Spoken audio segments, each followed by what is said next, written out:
चला तर मंडळी, बनवूया आपण एक हेल्दी पराठा. काबुली चणे भिजवलेले, ते उकडायला लावले, मीठ चवीनुसार. उकडून झाल्यावर ते गाळून घेतले आणि जे गाळलेलं पाणी होतं ते मी कणिक मळायला वापरलं.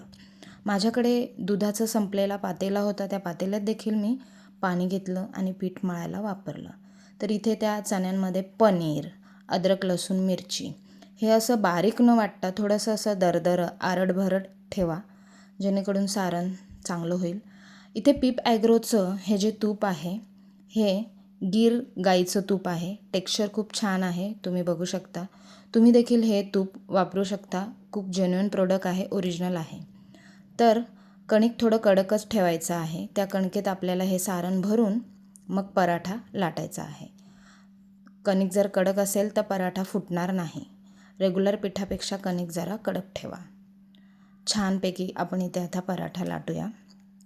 पराठा लाटून झाला की तो चांगला भाजून घ्यायचा तुपामध्ये मस्तपैकी.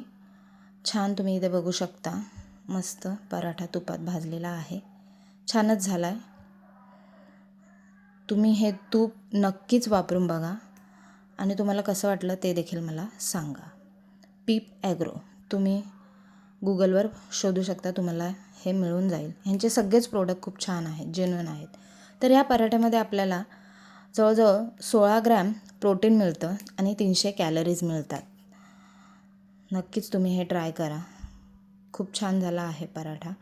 रेग्युलर पराठ्यापेक्षा तुम्ही हे खाऊन बघू शकता आणि नेहमी असं हेल्दी खात राहा.